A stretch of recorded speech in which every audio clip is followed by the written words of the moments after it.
like describing this not overt form. Well, that's what the book is for. I think what I have found, it is very hard because you do have, it wasn't something that I described it in the newspaper story, and that was actually, there was one woman who talked about the idea of panels at scientific meetings, and it was like a light bulb went off in my head, and now we call them manels, right? Like a panel that's all men, and nobody thinks about it, because it's like, what you do is, you've been on a panel with this guy named John, and John was really good, and you liked him, and you kept his number, and somebody else comes to you and says, oh, we're thinking about doing a panel on this, and you say, oh, there's this guy John who's great, let's have him. And suddenly, it's just like, and then, in my own profession, for a long time, you're on deadline, you gotta go to an expert, you look at the expert who was quoted last time, and he was a man, and so you go to that person, and so it's really like, I strive now to quote more women, because it is a matter of giving women more, granting them authority. I always say you have to give women not opportunity and credit, right? You have to show that they are doing these things. So it's not so scary when you have someone who comes along and wants to do a job, and they don't look like the person who's traditionally held that job. But the challenge I have found is that, I was talking about how I didn't think this was an issue. I was like, I have this great job, and I had this mentor who was a guy, and he's been great to me, and he was great, still is great. But I have met so many young women who, the young women in my audiences go two ways. One, they're like, not enough change has happened. But then there are a lot of young women who are like, yeah, whatever, I know those were a problem. This is a problem for you, it won't be a problem for me. And what I found doing the book was that really every generation thinks that way. And it does get better for each generation. There's so much change. When Nancy was doing this work at MIT, there was no daycare on campus. Not a single woman had ever taken maternity leave because she knew, they all knew, it was a stigma and you would not get tenure. And so if they got pregnant over the summer, and they got pregnant so they would be, showing over the summer, and then nobody would know, kind of thing.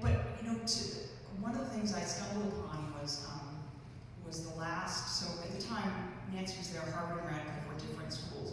She took classes at Harvard, but Radcliffe was separate. And as she's there, Radcliffe women begin to get they are granted Harvard degrees for the first time. But there was also, as a result of this sort of slow creep toward coeducation, one of the things they did was combine the yearbooks. So it was just a Harvard yearbook. Nancy's class was the last Radcliffe yearbook.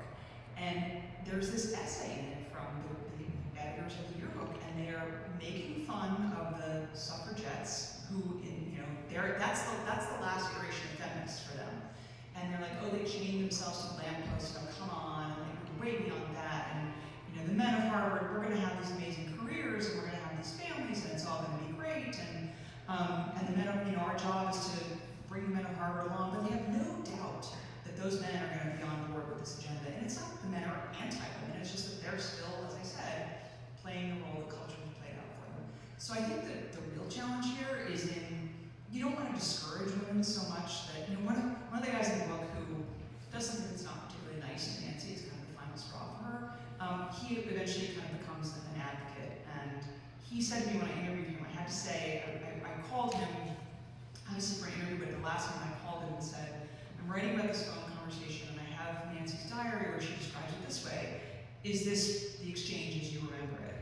And he kind of laughed, and I read it to me and laughed. He said, okay, he said, it's your book, you can write whatever you want. He said, the one thing I ask of you is don't discourage young women from going into science, right? So you don't want to discourage people, but you do want them to be realistic. And so, it's funny, I have a hard time because sometimes I think I want to pretend that men and women are equals. I don't want to tell women they have to behave differently, right?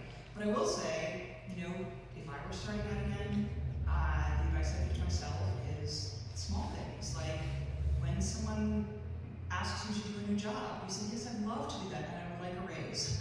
Because otherwise, it's just again, it's small moments, but suddenly you end up 20 years later, and you're like, wait a minute, that guy's being paid way more than I am. It's because he has followed the traditional pattern of you get a new job, you get a raise, you get a bump in salary.